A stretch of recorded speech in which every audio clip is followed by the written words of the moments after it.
सभी भाइयों को नवरात्र की बहुत बहुत शुभकामनाएं। आज से नवरात्र चालू हो रही है। अपने घर से सीधा निकल रहा हूँ पहाड़ी की तरफ। आज संडे है, फिर भी मुझे जॉब करना पड़ेगा। हमारे घर में माँ दुर्गा विराजमान है। अभी मैं आया हूँ अपनी बाइक को लेने के लिए, बिकॉज घर पे है ना, ये वाली बाइक थी मेरे पीछे है जो, ये मुझे एक्सचेंज करके है ना मेरी वाली बाइक लेके जानी है। भैया चले गए घर पे और मैं घर से निकल के आ गया। गड़बड़ हो गई यार। अभी है ना खेतों पे गेहूँ की है ना फसल को इकट्ठा कर रहे हैं, फिर ये थ्रेसर से निकाली जाएगी। और अभी मैं वेट कर रहा हूँ जल्दी से बाइक हो जाए, बहुत लेट हो चुका हूँ। हम डेग पहुँच चुके हैं। डेग विजय भी है और हमारे चाचा जी ने डिसाइड किया कि हम किस लोकेशन पे जाने वाले हैं। और हमारे पास 2 बाइक हैं, के साथ मैं बैठा हूँ। चाचा जी हमारे अकेले चले गए और यहाँ से निकलते हैं। फिर मैं लोकेशन बताता हूँ हम किस लोकेशन पे पहुँचते हैं। और आज कोशिश करेंगे कि कोई ना कोई धाम के दर्शन किए जाए। उसको जो ये ब्रज क्षेत्र है, इसमें कई सारे धाम है जो देखने लायक हैं। एक आध हम भी कोशिश करेंगे। नवरात्र चालू है तो एक धाम के तो हम भी दर्शन करें और आपको भी कराएंगे। आज यार टेम्परेचर बहुत हो रहा है ना, इस वजह से बार बार ब्रेक लेना पड़ रहा है। अभी हम एक गाँव से थोड़ा सा बाहर खड़े हुए हैं और यहाँ पर थोड़ा सा ब्रेक लिया है। पानी साथ में है नहीं यार, पानी प्यास लग रही है, क्या कर सकते हैं। और धूप इतनी तेज़ है कि आँखें है ना टिमटिमा रही हैं। और शायद गॉगल्स होते तो थोड़ा सा अच्छा रहता है, बिकॉज सनलाइट इतनी तेज़ पड़ रही है तो आँखें बंद हो रही हैं। पर क्या कर सकते हैं भाई, जॉब में है ना जो जैसे एडजस्ट हो जाए ना उसी तरह से सर्वाइव करना पड़ता है। नज़ारा है हमारे चारों तरफ है ना, खेत खाली हो चुके हैं, सरसों के खेत हैं। तो सरसों की जो भी खेती है ना वो फिनिश हो चुकी है। ये भूसा डला हुआ है।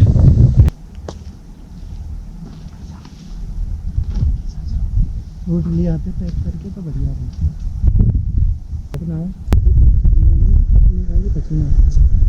एक बार जिम्मेदारी चढ़ गई है।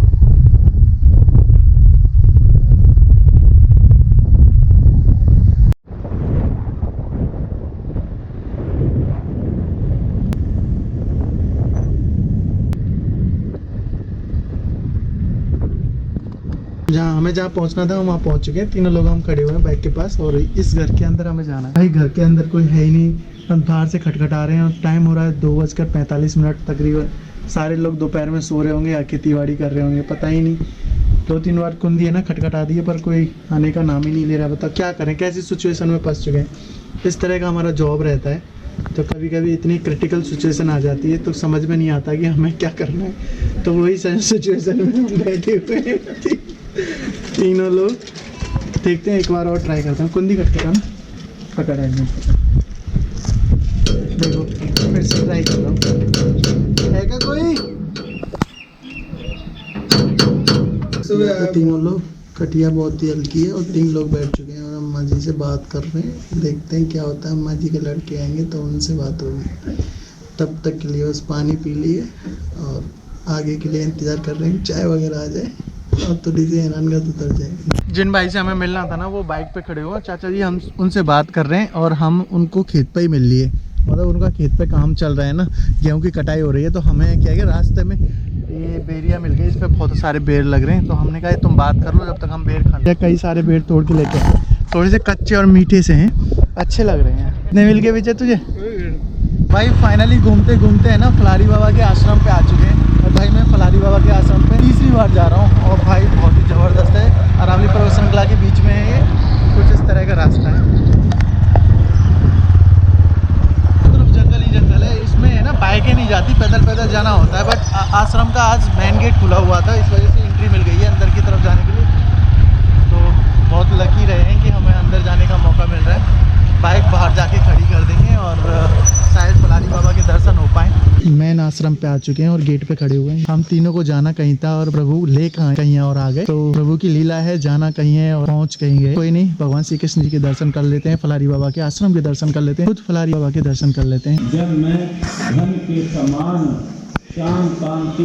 अभी मैं बाबा के जस्ट आश्रम में हूँ अंदर। मेरी जस्ट पीछे देख रही हूँ ना, ये वाली ये मुख्य कुटिया है तब करने की बाबा की। यहाँ तक कोई आ नहीं पाया आज तक, मेरे को इजाजत मिली है और भाई मैं बड़ी निवेदन से यहाँ पर आया हूँ और बाबा की कुटिया के दर्शन करके आऊँ। बाबा यहाँ नहीं है, पलवल वाले आश्रम पे करणदास बाबा आए हुए हैं जो कि अपनी गाड़ी के साथ आए हुए हैं। अभी मैं बाबा से पूछ रहा था ना गौशाला है क्या, तो बाबा है ना मौन धारण कर रखा है। मैंने 2-3 बार बोला उनको पर वो चुप रहे। इससे मुझे समझ में आ गया कि बाबा ने है ना मौन धारण कर रखा है। तो मैंने कान पकड़े और माफ़ी मांग ली कि मेरे से गलत पूछना हो गया। मैंने कई बार दोहरा के पूछा था कि बाबा ये गौशाला है क्या। बाबा चुप रहे। 2-3 बार मेरे ट्राई करने के बाद मुझे दिमाग में आ गया नहीं यार बाबा ने इन्हें शायद मौन धारण कर रखा है और सेवा कर रहे थे गऊ की। तरह का रास्ता जा रहा है, आगे भी कुटिया बनी हुई है। अभी भाई हम 3 लोग थे ना, अभी हो गए 4। रोहितास ने भी हमें ज्वाइन कर लिया है। हम फलारी बाबा से थोड़ा सा आगे नगला हरनारायण के पास आ चुके हैं। नगला हरनारायण मतलब कदम कुंडी आ चुके हैं। ये कामवन का वो स्थान है जहाँ पर तप भूमि है।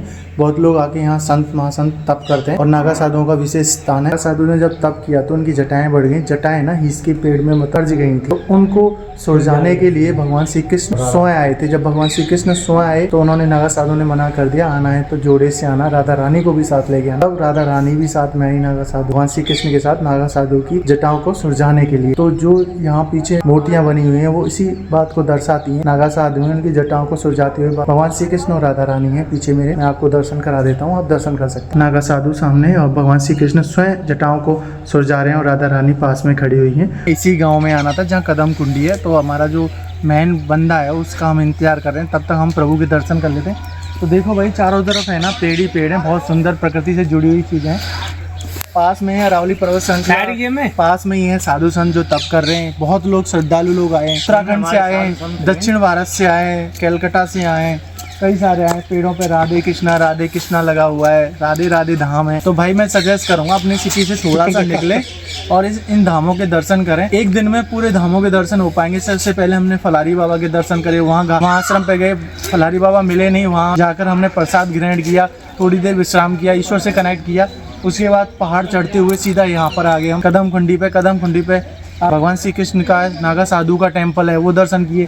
आगे चलेंगे थोड़ा सा तप भूमि है जहाँ लोग तप करते हैं, साधु संत तप करते हैं। फिर थोड़ा सा आगे चलेंगे, स्पेशल स्थान है नागा साधुओं का, वहाँ नागा साधु एकांतवास व्यतीत करते हैं। उसके बाद सीधा आप चलोगे तो है ना कई सारे कुंड मिलेंगे आपको जहाँ पेड़ पौधे पक्षी सब की जगह पे है ना भ्रमण करते रहते हैं। ये एक अलग ही दुनिया है भाई। हाँ निकलो। बहुत लोग कहते हैं यार तू जब भी जाता है ना मंदिरों के वीडियोस बनाता है। भाई मैं मंदिरों के वीडियोस नहीं बनाता हूँ, मैं अपने आप को एकांतवास के कनेक्ट करता हूँ। इस वजह से है ना मैं मंदिरों के ज़्यादा दर्शन करता हूँ। और भाई जिस जगह पे मैं रहता हूँ ना ब्रज धाम है, यहाँ पर है ना असंख्य मंदिर और धाम है। अभी है ना हम एक गुप्त स्थान पर जा रहे हैं और ऐसे स्थान पर जा रहे हैं जहाँ जाना मतलब हर किसी के बस की बात नहीं है। तो हम ये सीढ़ियाँ है ना आपको एक एकांतवास में ले जाएंगी जहाँ है ना भगवान श्री कृष्ण स्वयं राज करते थे। तो भाई ये सीढ़ियाँ वहीं पे जा रही हैं। हर किसी के पैर है ना वहाँ तक नहीं पहुँच पाते, पर ये रोहितास है ना हमें लेके आया कि भाई कहीं भी जाए ना जाए पर इस स्थान पर ज़रूर जाना है और बहुत ही फिंगर क्रॉस करके जाना है, बिकॉज ये यहाँ टफ है बहुत जाना। भाई भगवान श्री कृष्ण स्वयं रहते थे और रासलीला ही करते थे। और रासलीला का मतलब ये मत समझ रहे हैं ना मतलब आज के आधुनिक जीवन में मतलब भगवान श्री कृष्ण है ना यहाँ एकांतवास बिताते थे, वो स्थान है। चलो शिखर के जस्ट पॉइंट पे आ चुके हैं, मतलब ऊपर आ चुके हैं। यहाँ से पूरी सिटी का व्यू दिखता है कामा का पीछे, और यहाँ से है ना 2 पार्ट दिखते हैं, बीच में कदम खंडी है, से पूरा व्यू दिखेगा आपको। आगे वाला पर्वत है ना उसके उस पार है ना आपको फलारी बाबा का आश्रम दिखेगा, और ये बीच में जो बना हुआ है ना स्थान ये कदम खंडी है। यहाँ तालाब है, कई सारे असंख्य पेड़ हैं, देख सकते हो है ना, बहुत खूबसूरत जगह है ये वाली है।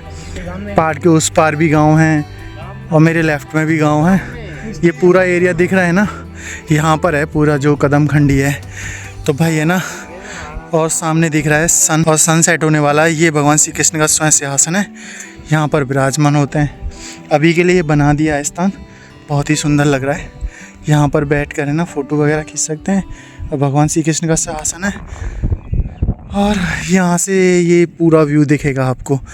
आगे चल के कामा है पूरी सिटी, और भाई देख लो यहाँ का नज़ारा कितना खूबसूरत है भाई। अगर काश ड्रोन होता ना तो ड्रोन व्यू दिखाता मैं आपको। भाई देख लो यहाँ से कितना सुंदर दिख रहा है। ये हमारे भाई हैं जो बैठे हुए हैं, विजय बैठा हुआ है, सुशील चाचा जी बैठे हुए हैं, ये रोहितास बैठा हुआ है, खड़ा हुआ है रोहितास तो। और सामने है ना रोहितास का गांव है वो कनवारा, सामने सूरज के जस्ट नीचे। और यहाँ से है ना सनसेट देखने का मज़ा ही कुछ और है यार। सनसेट को फील करना है यहाँ से है ना, वेट करेंगे सनसेट होते हुए देखेंगे। ये हैं हम और इस खूबसूरत जगह पे।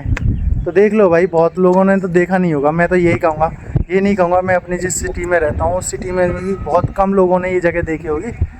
तो भाई मैं इसको दिखा रहा हूँ ना, जब भी आएँ तो फिंगर क्रॉस करते हुए आएँ, मज़ा आएगा। आध्यात्मिक से भी जुड़े हुए, एक अलग एनर्जी भी आएगी, टूर भी हो जाएगा और सनसेट भी देख पाओगे। इस जगह से सनसेट देखने का है ना बहुत ही अलग मज़ा है, तो भाई मिस मत करना।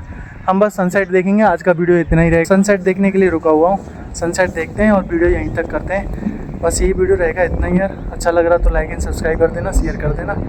नेक्स्ट वीडियो तक कीजिए, तब तक के लिए bye bye, good night, sweet dream.